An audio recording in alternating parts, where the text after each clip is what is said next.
mengingatkan diri dan kita semua, mari sama-sama kita memasang niat i'tikaf.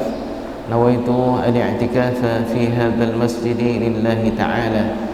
Dan kita berniat i'tikaf hingga terbit matahari, hingga waktu syuruk.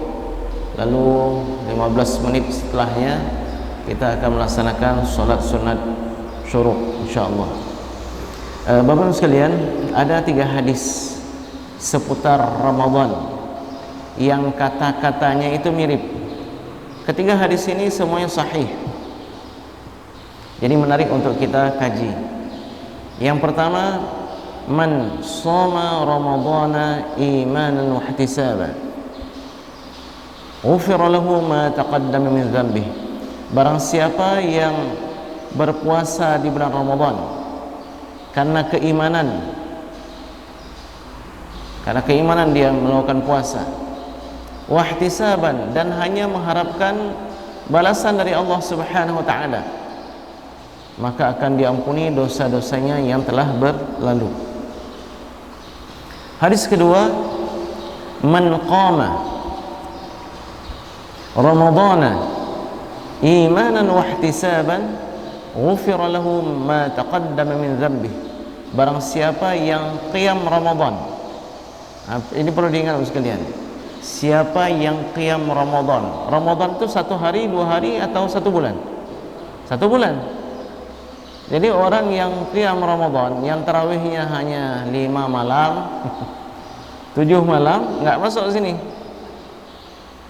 Ini kita melihat Masya Allah, kaum muslimin antusias luar biasa untuk tarawih malam pertama. Malam kedua, semua masjid nggak ada yang muat. Malam ketiga, sudah mulai ada kemajuan sofnya, ya. Malam kelima, malam ketujuh, sudah mulai tinggal 2 soft setengah. Ini apa masalah ini, Bapak sekalian? Apakah cukup qiyam Ramadan dengan 3 malam pertama? Nggak cukup. Karena hadisnya man qama ramadhana, siapa yang qiyam Ramadan, berarti qiyam selama 1 bulan Ramadan karena iman dan hanya mengharapkan balasan dari Allah, maka akan diampuni dosa-dosanya yang telah berlalu.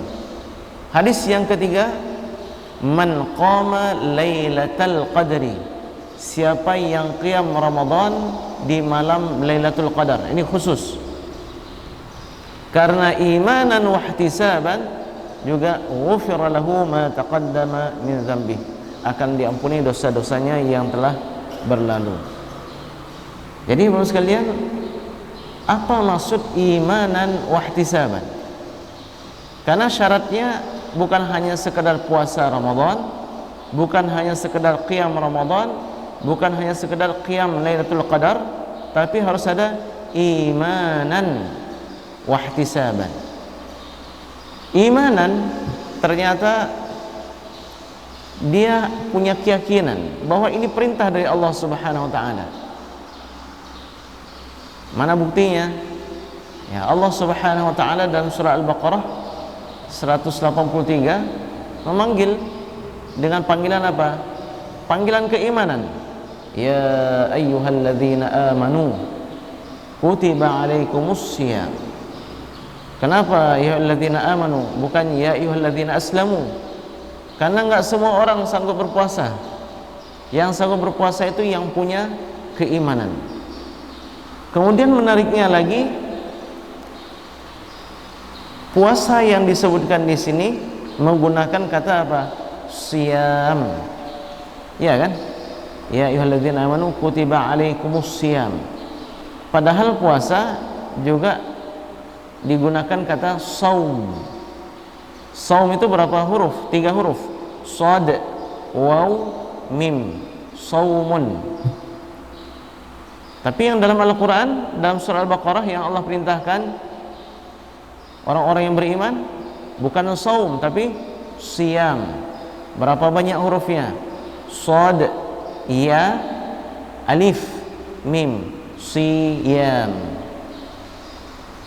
Dalam ilmu sharaf, dalam ilmu bahasa Arab, ziyadatul bina tufidu ziyadatul ma'na.